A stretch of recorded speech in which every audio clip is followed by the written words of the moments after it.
Scout Willis had always known her father as a larger-than-life figure, the charismatic action hero, the charming star, the man whose name lit up movie theaters around the world.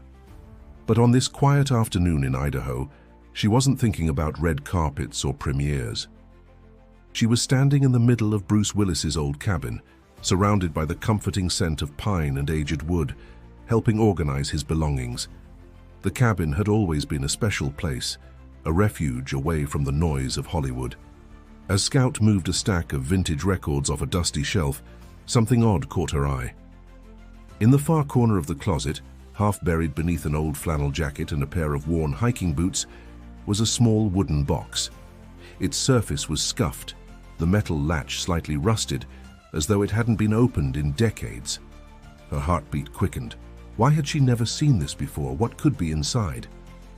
If you're intrigued by forgotten secrets and emotional family stories, don't forget to subscribe to the channel. There's so much more ahead you won't want to miss. Kneeling down, Scout tugged at the box. It was heavier than it looked. Sitting cross-legged on the floor, she examined the latch. It wasn't locked, just stiff from years of disuse. With a soft creak, the lid gave way. Inside, wrapped in a faded navy blue scarf, was an old photo album. The leather cover was cracked with age, the corners worn smooth. Embossed on the front, barely legible now, were the words, "For my girls, a life before the spotlight." A lump formed in her throat. Carefully, almost reverently, she opened the first page. There he was, Bruce, but not the Bruce the world knew. A young boy, maybe 5 or 6, smiling gap-toothed as he balanced on a bicycle twice his size. The background was familiar, suburban New Jersey, long before the glitz of Hollywood touched his life. The photo was black and white, yet the emotions it carried were vivid. Flipping the page, she found another, Bruce fishing with a man she instantly recognized as his father, David Willis. His dad's strong hands guided the fishing rod, while little Bruce's face beamed with concentration and joy. There were no cameras, no scripts, just pure, unfiltered childhood. Scout's fingers trembled as she turned to the next photo. Bruce, around 10 years old, standing in front of a modest brick house with his mother, Marlene. Her stern yet loving gaze was unmistakable. A handwritten note beneath it read, "Mom always believed in me even when I couldn't find the words." Tears welled in Scout's eyes as she realized what that meant. Her father's childhood struggle with stuttering was something he rarely talked about. Yet here it was, laid bare in the simplest of captions. Further into the album, the photos shifted to Bruce's teenage years, him with his brothers, Robert and David Jr., building tree houses, playing street baseball, goofing around in bell-bottom jeans. Tucked between the pages was a yellowed letter. Carefully unfolding it, Scout began to read. "Dear Bruce," it started in neat cursive, "you were always my hero. Even when the other kids teased me, you stood by me. I never told you enough how much that meant. Love, Florence." Florence, his younger sister. A soft sob escaped Scout's lips. She'd heard bits and pieces about Florence, but never this intimately. This wasn't the Bruce Willis the world adored. This was her dad, the brother, the son, the boy who had weathered storms long before the cameras ever found him. The cabin seemed quieter now, as if even the wind outside was listening. Scout hugged the album to her chest, feeling the weight not just of the leather and paper, but of generations. There was so much more here, so many stories waiting to be uncovered. She could feel it, and she wasn't ready to stop. Scout carefully brushed her fingers over the worn edges of the next page, her breath shallow with anticipation. As it turned, a new chapter of her father's life unfolded, one she had never glimpsed before. The first photo was dated 1958. A small boy stood near the banks of the Rhine River in Germany, bundled in a wool coat 2 sizes too big, his tiny hands stuffed in the pockets. His smile was nervous but genuine. The caption beneath read, "First winter in Germany, learning a new language, and a new world." Scout remembered hearing fragments of this, that Bruce had spent part of his childhood in Germany because his father was stationed there with the military. But seeing it was different. The isolation of those snowy streets, the foreign signs behind him, the distant look in his young eyes. It hit harder than words ever could. The next few photos told the story of struggle. One showed Bruce standing alone on a school playground, watching other kids play. The note beside it read, "Didn't speak the language. Stutter made it worse, but I learned to laugh anyway." Her father's familiar grin was there, but it was layered with something else. Determination and quiet resilience. There was a photo of him holding a small wooden toy car, grinning proudly. Scout gently flipped it over and found scribbled on the back, "Built this with Dad. First thing I ever made with my hands."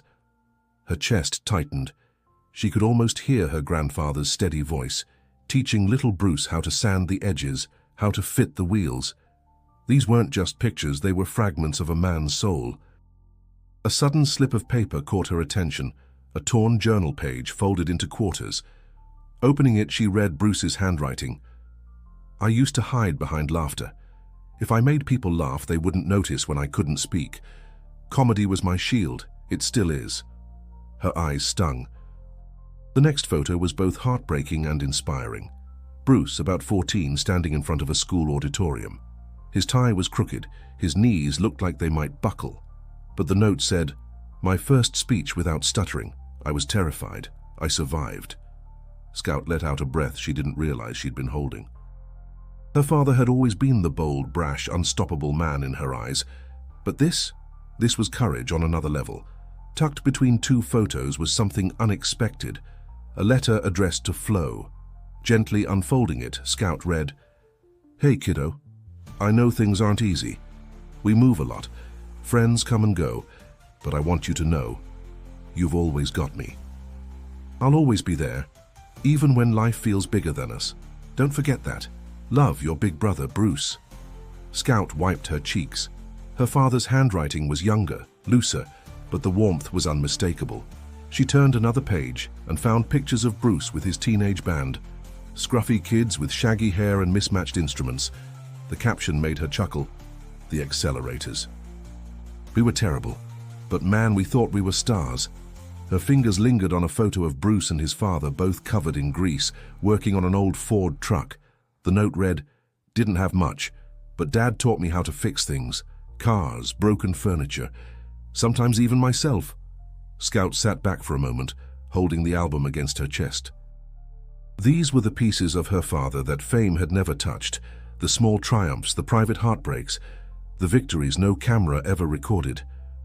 For the first time in her life, she truly understood how deep his roots went. How the man she knew as her father was built from years of silent battles, relentless perseverance, and boundless love. She wasn't ready to close this chapter yet.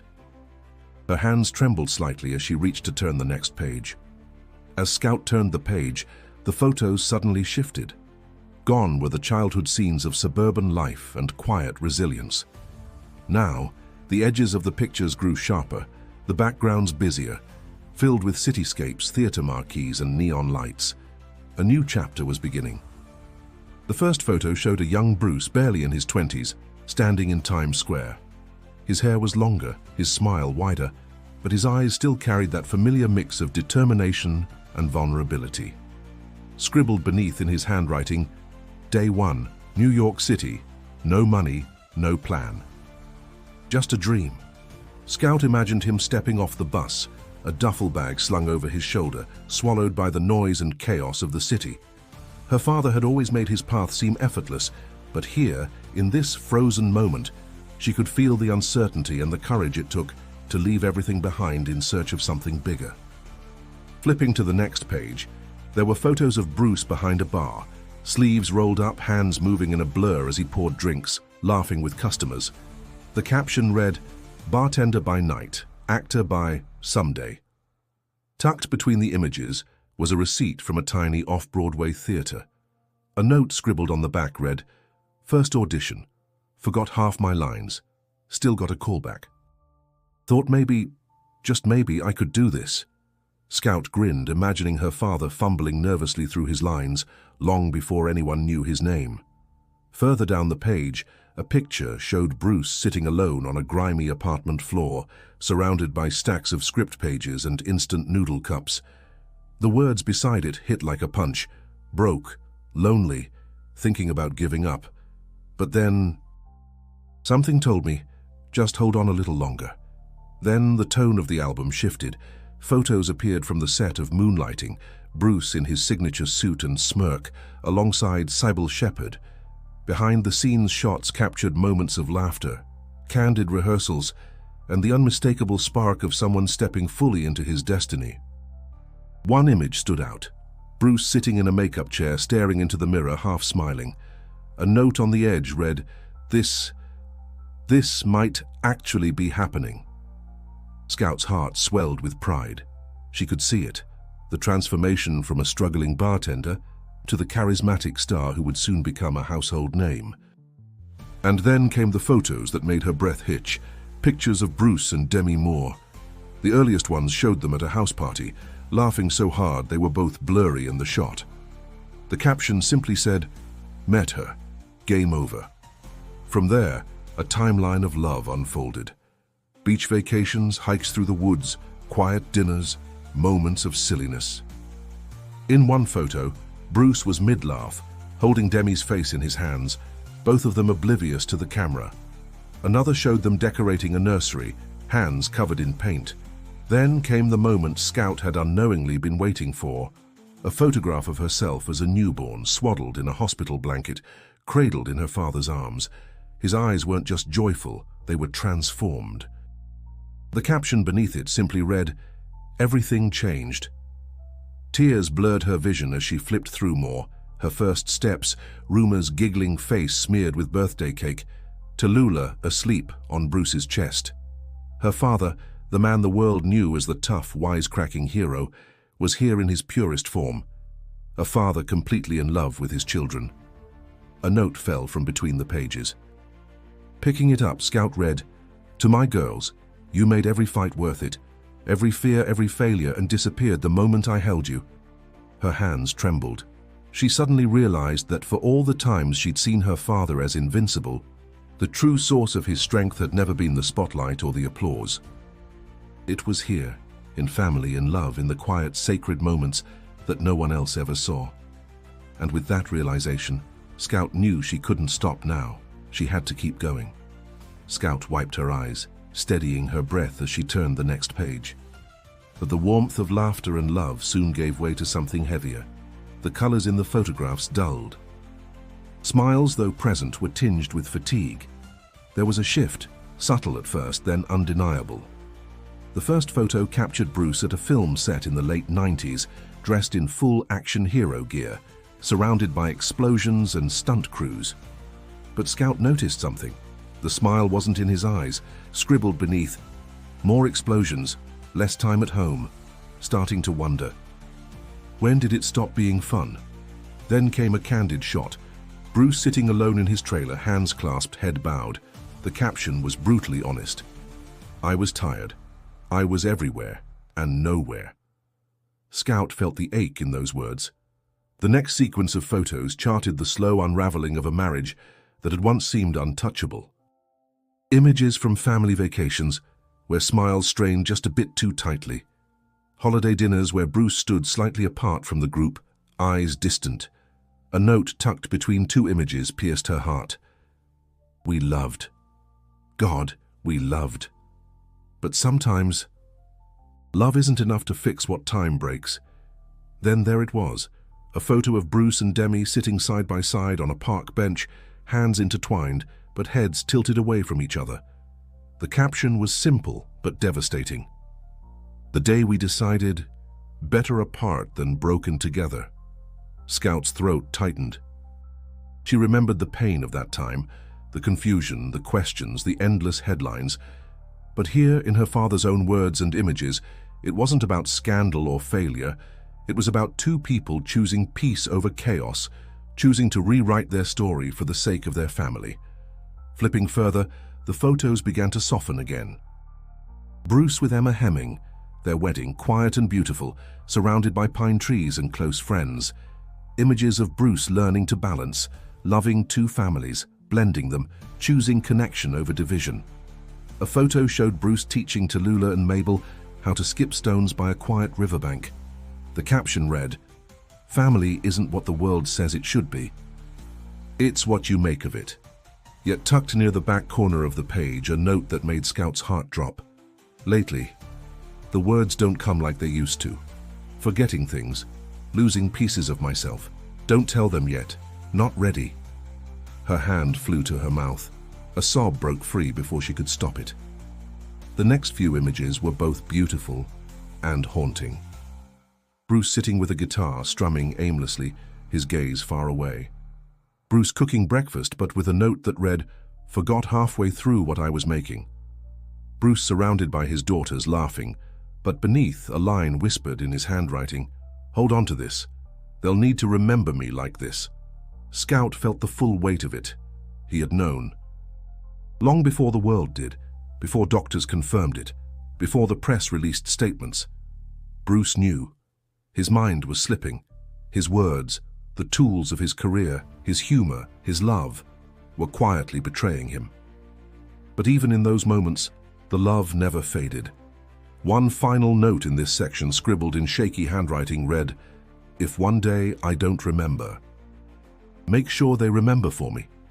Scout pressed the album against her chest, tears falling freely now. The strength it took to write that, to face it head-on, to prepare his family for what was coming, was greater than any action scene her father had ever filmed. She realized then that this album wasn't just a collection of memories, it was a lifeline, a legacy. A final act of love from a man who wanted his family to never forget the truth of who he really was. And with trembling hands, she knew there was still one more section left to uncover. Scout sat there for a long moment, staring at the final pages, almost afraid to turn them. But something deep inside told her this was exactly why her father had left this album behind. Not for sadness, but for love, for remembering, for healing. Slowly, she opened the next page. The first photo was recent. Bruce sitting on the porch of this very cabin, sunlight filtering through the pines, his arms wrapped around little Evelyn and Mabel. His smile was soft, quieter than it had ever been, but no less full of joy. The caption read, "This is enough." Another image showed Bruce surrounded by all 5 of his daughters. Rumor leaned against his shoulder. Scout held his hand. Tallulah sat cross-legged at his feet, while Evelyn and Mabel giggled in his lap. No staged smiles, no pretense, just raw, pure love. Then, tucked carefully into the back flap of the album, Scout noticed a sealed envelope. Her hands trembled as she pulled it out. Written on the front, in her father's unmistakable handwriting, were the words, "For my girls, when you find this." Her heart pounded as she broke the seal, unfolding the letter with care. Bruce's handwriting was shakier here, a little messier, but every word carried the weight of 1,000 memories.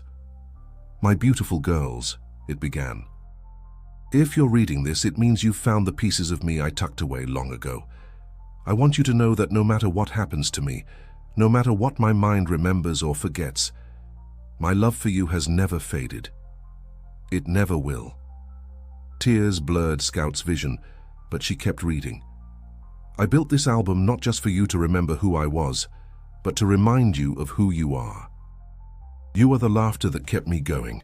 You are the hugs that healed the worst days. You are my greatest story. When the world knew me as a hero, a star, a tough guy, I was just Dad, and that's the role I'm proudest of. Don't let the hard days steal the joy from the good ones. Remember the camping trips, the bad dad jokes, the pancakes I always burned. Remember the sound of us laughing. Hold on to that tighter than anything else. And when I'm not here, or when I'm here but not entirely me, look after each other, love each other, because family, that's the real movie. That's the legacy worth leaving. I love you forever, Dad." By the time Scout finished, the tears were flowing freely. Her hands trembled as she picked up her phone and dialed. Within hours, Rumor and Tallulah were there, sitting beside her on the floor of the cabin. The 3 sisters flipped through every page, reading every note, laughing at the goofy faces, crying at the vulnerable truths, and holding each other tighter than they had in years. It wasn't just a photo album. It was a roadmap, a testament to the man Bruce Willis truly was. Not just the hero on screen, but the hero in their lives.